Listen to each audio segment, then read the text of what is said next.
We watch the gymnasts to see the joy on their face or the disappointment on their face, but there are some very serious things which are not very easy to see. Donna Deverona has been with us throughout the trials, trying to put some important aspects of the competition in perspective, and she'll join Kathy Rigby-McCoy right now to do just that. Kathy?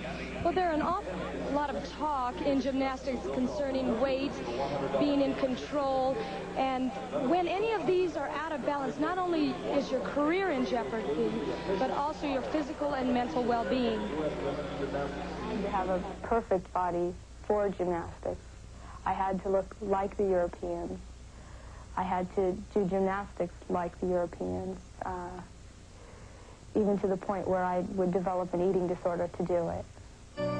From 1979 through 1982, Lucy Collins was one of the very best gymnasts in the country. A four-time member of the U.S. national team and a member of the 1980 Olympic squad. But Lucy was also one of an almost epidemic number of female gymnasts who fell victim to the pressures of competition on the elite level.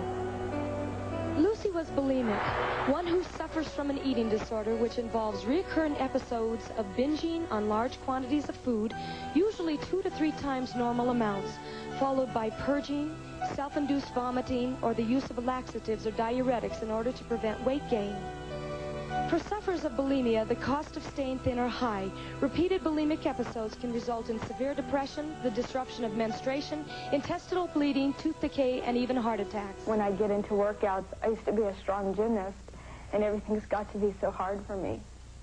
Because you were weak? Because I was weak, because I had no protein in my body, and I guess, my body was eating itself. Estimates vary greatly, but some experts believe that as many as 1 out of every 5 young women in America has experimented or will experiment with some form of bulimic behavior. No one knows for sure, though, because so much of the disease involves secrecy and denial. Most begin as young high school or college-age girls, experiencing difficulties coping with the pressures of growing up, struggling to achieve perfection, and of living in a world in which women are presented and asked to present themselves as objects to be judged by their appearance.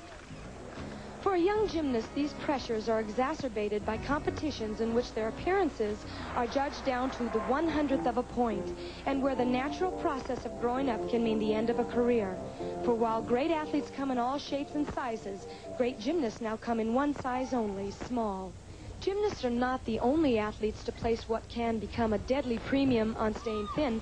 Divers, swimmers, and skaters are all under constant and extreme pressure to keep their weight below normal levels. Skaters' eating habits, a lot of them are really screwed up because, they'll end up starving themselves all day because they have to lose that extra 2 pounds to look great in their skating outfit for the competition in 1 week. Don Peters is the head coach of the U.S. women's gymnastic team. To help his gymnasts maintain control over their eating habits and their lives, for the past 4 years, he and other members of the U.S. Gymnastic Federation have been conducting nutrition education classes designed to educate not only gymnasts, but their parents and other coaches as well. Peters himself learned about eating disorders the hard way, having coached a number of sufferers, including Lucy Collins.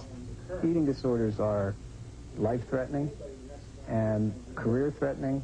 And if you're contributing to a child developing that kind of problem, that's a form of child abuse.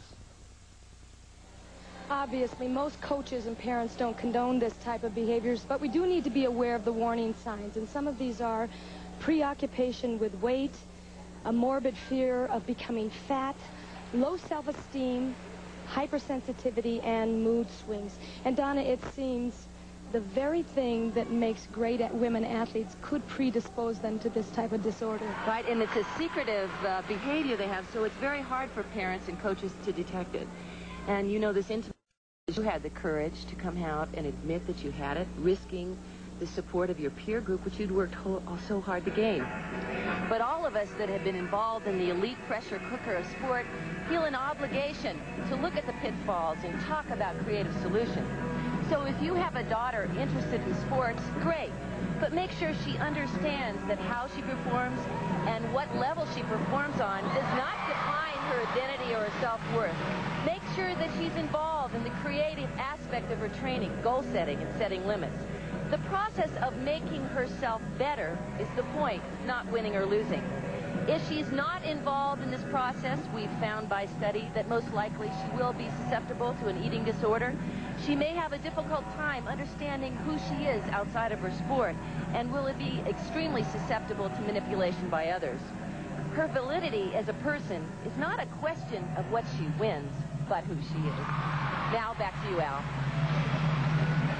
Okay, Donna, we will resume our coverage, our live coverage from the Salt Palace of the Olympic trials in women's gymnastics on ABC's Wide World of Sports in a moment.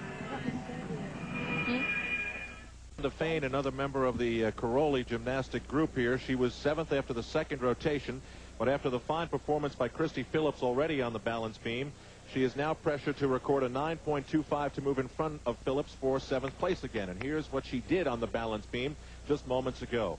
And Kathy, she is not what you would consider to be the picture of a gymnast. She is larger, a little bit more muscular, and for her age, just bigger than the other ones. And she's probably one of the most strong gymnasts in the entire competition. She does have a lot more body to move around, but she does it very well. She moved to work with Bella 3 years ago, but her family remained in Coon Rapids, Minnesota. She says she doesn't miss all the other things that she's experienced in her life, or has not experienced in her life, like dating and video games and Michael Jackson and who knows what, because she's never done them. Gymnastics is her entire life.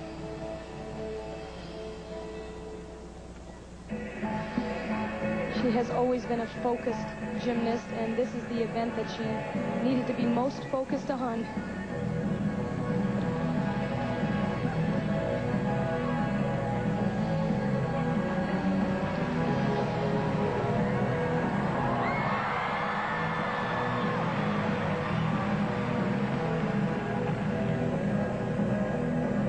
Concentration. She does her aerial walkover. Actually, that move was done about 15 years ago, but it still is difficult. Whoops. Slight lack of flexibility on that split jump.